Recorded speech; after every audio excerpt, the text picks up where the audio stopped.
గరివిడిలో స్వాతంత్ర దినోత్సవ వేడుకలు ఘనంగా జరిగాయి. స్థానిక మండల రెవెన్యూ కార్యాలయం వద్ద చీపురుపల్లి ఎమ్మెల్యే కిమిడి కళా వెంకట్రావు జాతీయ జెండాను ఎగురవేశారు. అనంతరం గాంధీ విగ్రహానికి పూలమాలలు వేసి నివాళులర్పించారు. గరివిడి తహసీల్దార్ సిహెచ్ బంగారరాజు అధ్యక్షతన జరిగిన ఈ కార్యక్రమంలో ఉత్తమ సేవలందించిన సిబ్బందికి ఉత్తమ ఉద్యోగి సేవా పురస్కారాలు ఎమ్మెల్యే చేతుల మీదుగా అందించారు. డిప్యూటీ తహసీల్దార్ ప్రేమ్చంద్, సర్వే విభాగం డీటీ సంతోష్ కుమారి, ఆర్ఐ అచ్యుతరావు నాయుడు, జూనియర్ అసిస్టెంట్లు కిరణ్ కుమారి, సిరిచందన, కంప్యూటర్ ఆపరేటర్స్ నరేంద్ర, లక్ష్మి, విఆర్ఓలు రఘు, నరసయ్య, రామనాయుడు, నీలవేణి తదితరులు ఉత్తమ సేవా పురస్కారాలు అందుకున్న వారిలో ఉన్నారు. అనంతరం ఎమ్మెల్యే మాట్లాడుతూ ఎందరో మహనీయుల పోరాటాలు, త్యాగాల ఫలితంగానే మనం నేడు స్వాతంత్ర పాలన అనుభవిస్తున్నామని అన్నారు.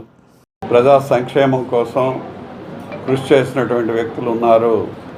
వాళ్ళందరికి కూడా ధన్యవాదాలు స్మరించుకుంటూ, ధన్యవాదాలు తెలియజేసుకుంటూ, మనందరం కూడా వాళ్ళ స్ఫూర్తి, వాళ్ళ త్యాగం, వాళ్ళు ఇచ్చేటటువంటి దర్శకత్వాన్ని మనం తీసుకొని ఆ వారసత్వాన్ని మనం పొంది మళ్ళీ రాబోయే తరాలకి, మన పిల్లలకి, మనవలకి, రాబోయే తరాల గురించి కూడా ఆలోచించి మనం అందరం కూడా ముందుకు సాగుదాము అని చెప్పి ఈ శుభ సందర్భంలో తెలియచేస్తూ, మరి చంద్రబాబు నాయుడు గారి ధ్యేయం, మరి నిన్న ఆయన 15 నిమిషాలు ప్రత్యేకంగా టెలికాన్ఫరెన్స్ పెట్టి మరి ప్రతి దగ్గర కూడా జెండా ఎగురవేసి స్వాతంత్రం ఫలాల్ని ఏ విధంగా పొందాలి, ఏ విధంగా రాబోయే తరాలకు ఇవ్వాలి, మనందరం ఏ విధంగా కష్టపడాలి, మనకు బాధ్యత ఉంది పొలిటికల్గా అనేటటువంటిది చెప్పి ప్రత్యేకంగా ఈ స్వాతంత్ర దినోత్సవానికి